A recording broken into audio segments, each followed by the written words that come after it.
एक स्टूडेंट है जो साल भर मेहनत करता है, अच्छे से नोट्स कंप्लीट करता है और एग्ज़ाम के समय रात रात भर जाग कर पढ़ता है, लेकिन फिर भी उसे इतने अच्छे मार्क्स नहीं आते जो उसे चाहिए। वहीं दूसरी जगह एक स्टूडेंट है जो कम मेहनत में ही काफ़ी अच्छे मार्क्स ले आता है। तो आपने सोचा ऐसा क्यों? पहले केस में वो स्टूडेंट केवल हार्ड वर्क करता है, जो कि एक अच्छे रिज़ल्ट के लिए काफ़ी नहीं, क्योंकि हार्ड वर्क तो एक मज़दूर भी करता है, लेकिन क्या उसे उतना मिलता है जो उसे चाहिए? तो क्या हमें केवल स्मार्ट वर्क करना चाहिए? नहीं, हमें एक्सट्रीम में नहीं जाना, मतलब हमें ये नहीं तो ये ऐसे नहीं चुनना। फॉर एग्ज़ाम्पल, अगर आपको एक बास्केटबॉल प्लेयर बनना है तो आप उसके लिए कुछ टेक्निक सीख सकते हैं जो कि स्मार्ट वर्क है, लेकिन केवल इससे आप एक अच्छे प्लेयर नहीं बन सकते। एक अच्छा प्लेयर बनने के लिए आपको मास्टरी हासिल करनी होगी, जो कि हार्ड वर्क है।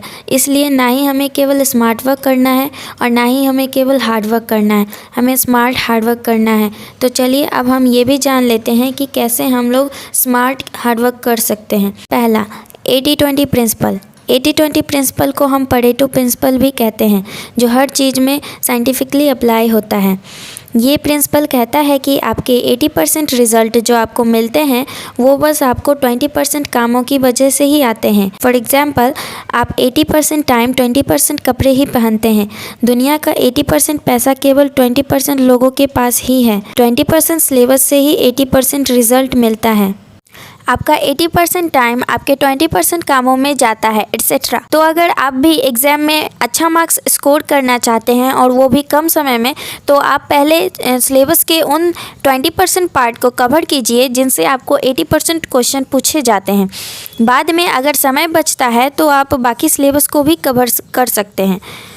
या अगर आप बिज़नेस करते हैं तो आपको 80% इनकम आपके 20% कस्टमर से ही मिलेगी, इसलिए उन 20% कस्टमर्स पर आपको ज़्यादा ध्यान देना चाहिए। Second, set your goals first.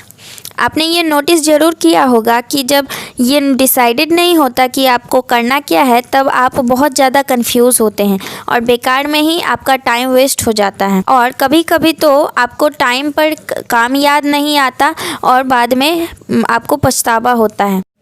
इसलिए आपको सबसे पहले गोल्स या फिर वो काम को पेपर पर लिख लेना चाहिए जिसे आप करना चाहते हैं। पेपर पर इसलिए लिखना चाहिए क्योंकि पेपर पर लिखने से किसी भी गोल को पूरा करने की संभावना 5 से 10 गुना तक बढ़ जाती है, उनके मुकाबले जो केवल मन में सोच लेते हैं कि मुझे कुछ काम करना है। तीसरा, सेट डेडलाइंस। आपको स्कूल या कॉलेज में जब कोई असाइनमेंट मिलता है तो क्या आप उसे उसी टाइम कंप्लीट कर देते हो? ऑफ कोर्स नहीं। चाहे उसे कंप्लीट करने की आपने कोशिश भी की होगी तो भी वो पूरी तरह से कंप्लीट नहीं हुआ होगा। लेकिन वही जब उस प्रोजेक्ट को एक डेडलाइन, मतलब एक टाइम लिमिट मिल जाता है, तो चाहे कैसे भी हो लेकिन डेडलाइन तक काम हो ही जाता है। इसलिए आप भी अपने काम को एक डेडलाइन दीजिए ताकि आपका काम जल्दी ख़त्म हो। किसी भी काम को डेडलाइन देने से आप प्रोक्रास्टिनेट नहीं करते और आपका बहुत सारा टाइम सेव हो जाता है। चौथा, अरेंज योर वर्क। काम 4 तरह के होते हैं। पहला, जो ना तो इम्पॉर्टेंट है और ना ही अर्जेंट है, जैसे कि टीवी देखना, यूट्यूब पर कॉमेडी वीडियोस देखना ना तो इम्पॉर्टेंट है और ना ही अर्जेंट है। दूसरा, अर्जेंट। तीसरा, इम्पॉर्टेंट। और चौथा, जो इम्पॉर्टेंट भी है और अर्जेंट भी है। ज़्यादातर लोग अपना ज़्यादा समय उन्हीं कामों को देते हैं जो ना तो इम्पॉर्टेंट है और ना ही अर्जेंट है। इसलिए अगर आप स्मार्ट हार्ड वर्क करना चाहते हैं तो आप पहले अपने सारे इम्पॉर्टेंट, अर्जेंट या जो दोनों हैं उनको पूरा कीजिए और बाद में आप उन कामों को कर सकते हैं जैसे कि टीवी देखना, यूट्यूब पर वीडियोज़ देखना, एट्सेट्रा। आज के इस वीडियो में केवल इतना ही। कमेंट करें आपको ये वीडियो कैसा लगा और शेयर करें जिनको इसकी ज़रूरत है। अगर आपको ये वीडियो अच्छा लगा तो लाइक ज़रूर कीजिएगा और अगर आप इस चैनल पर नए हैं तो इस चैनल को सब्सक्राइब ज़रूर कीजिएगा और साथ में बेल आइकन को प्रेस कर दें ताकि आपको हमारे आने वाले वीडियोज़ की नोटिफिकेशन सबसे पहले मिले। Thanks for watching.